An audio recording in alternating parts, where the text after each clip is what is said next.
What's going on? This is Chuck English, This is Kenny Wright. This is Kevin Roosevelt. and we are Vanilla is Black. You're watching Austin Underground. So y'all just performed. How are we feeling about it all? I feel great. I don't mean to be so short-worded, but great is probably the best way to explain it. Yeah, for sure. We saw your cover of Raspberry Beret. Loved it. It was great. How do y'all choose your covers? Is that like a group decision or? Honestly, yeah, it is. Yeah, sorry. It's a group decision, and we kind of go with the naturalness of what we do For sure. as musicians and producers and whatnot. So Amazing. Okay. So when did y'all all individually get into music, and how did that journey lead to meeting and becoming Vanilla is Black? That's a long story. I started playing drums in the church. Kids don't really like going to church like that. Yeah. So the way I kept my attention from spoiling is I used to sit by the drums in the church. In my church, the drums were like on the floor level. And the choir was in the pulpit. So my mother would let me sit over there by them, and then I became obsessed. And then that led to like getting to college. Couldn't take my drums with me. My dad gave me like Acid Pro when I was like 16. Figured out how to work that. Got to college, realized my roommate had Acid Pro. That led to like Fruity Loops, to Reason, to like, oh shit, I'm kind of good at this. I knew I would be good at it, but I got good at playing the other stuff that came along with just the drum beat. That led to like me and Mikey starting the Cool Kids. That led to, like a whole run of, it's like a worldwide trip, which led to me meeting him. And then us talking, and I've always told my dad I would start a band and implement my drums in it. So like, the drum loop on Mezcal, that's like makes my dad happy because I did it. So that's my side of it, and that led us here. It's long-winded, but I tried to abbreviate it.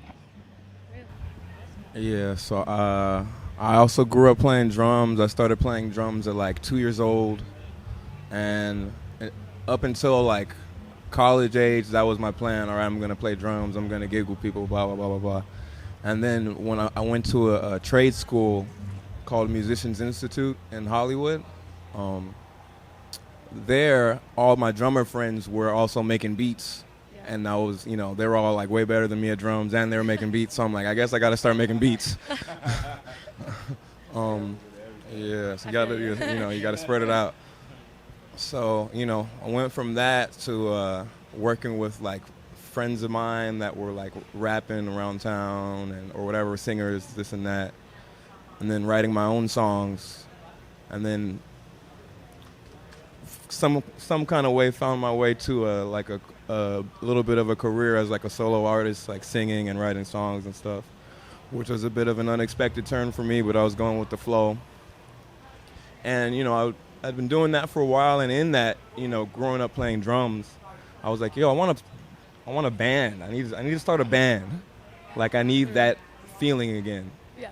And so I just started telling all my friends, I'm starting a band. You down? Anybody I knew that was talented, like, Kenny. And then I ran into Chuck at a taco spot in LA we both like. And we figured out that we had, the same idea to start a band. So we were just like, we might as well do it together. I'd already talked to Kenny about it. And from there, it kind of fell into place very, very naturally. The rest is history. Yeah. Amazing. That's awesome. Well, for me, I didn't grow up in church or anything like that or playing music. I didn't start playing bass guitar until I was like 14.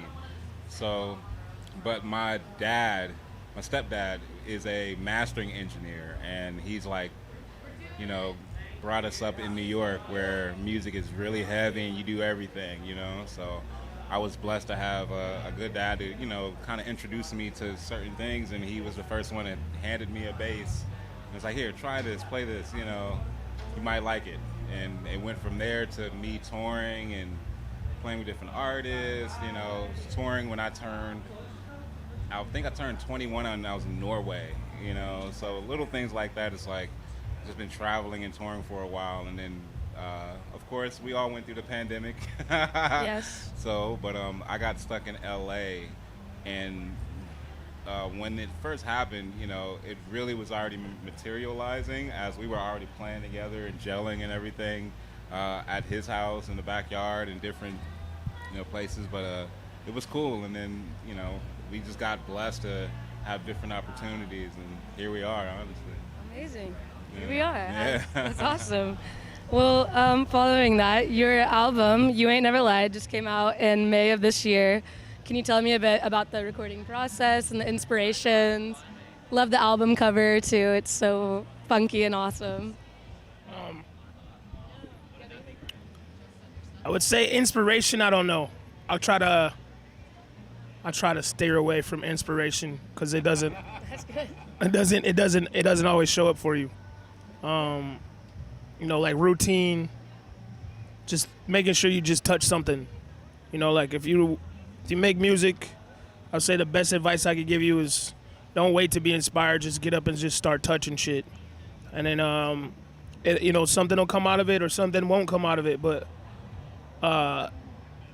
in that, we just started plugging up, and, you know, we went from jamming in the backyard to like taking it into the studio.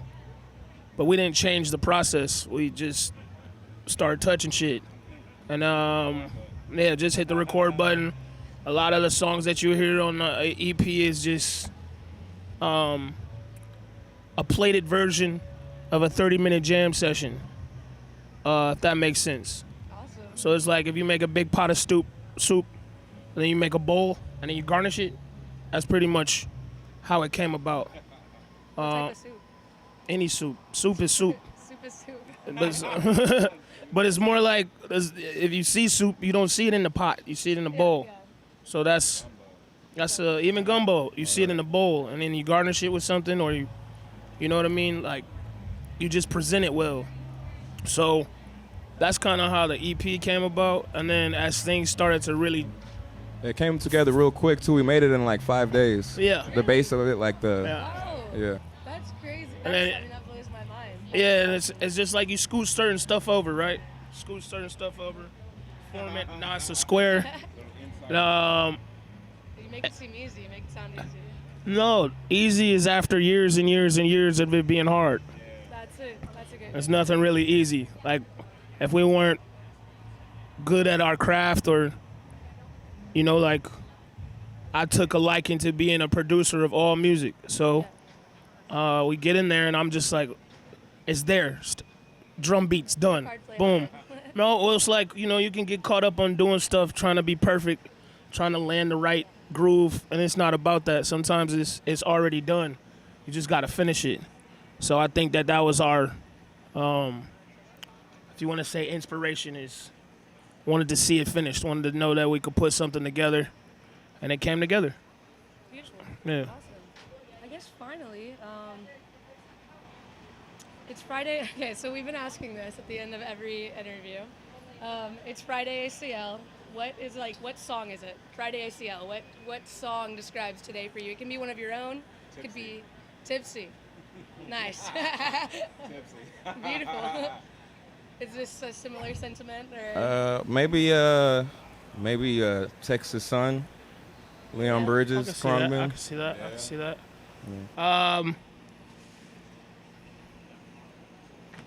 I want to give the right answer because that was a great question. I'm glad. Um, I didn't know if it was corny. it wasn't corny. It was actually like very engaging. I just don't want to give like a general answer. It's hard. It's There's not a lot of hard. It's songs. right. It's right here. I'm just. It's a lot of songs. A lot of songs. Especially coming from a DJ. Yeah. Outcast, Rosa Parks. Nice. That's what it feels like. Great answers. I mean, it's a lot of cowboy boots and shit, Yeah. but Yeah. and I don't know the song that strikes cowboy boots, but Rosa Parks from Outkast feels like, 'cause you know they got that They got that hoedown part of the song, yeah, with the harmonica. So That's awesome. um, Everyone give those a listen. Well, do y'all have nobody's heard. People haven't heard. Well, like I don't like if you haven't heard it. Oh yeah, no, listen to that. Yeah. I forgot it's Or like if you haven't, 25 years listen to old. it again. Yeah, the album's. Yeah, I forgot. I'm aging so quick that I forget that shit is. Oh no, same. I don't even say I'm aging. It's just time's going past because I'm not aging. The day is just passing by quicker. So the fact that an Outkast album like is 28 years old is insane to me. Yeah, you kind of just blew my mind too. That's actually insane. Well, do y'all have anything you want to plug before saying? You ain't Just never listen lied to out us. now. EP.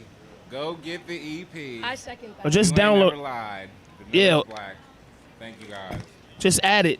Just add it. I got 3 different streaming services. Just add it, Everywhere. Okay.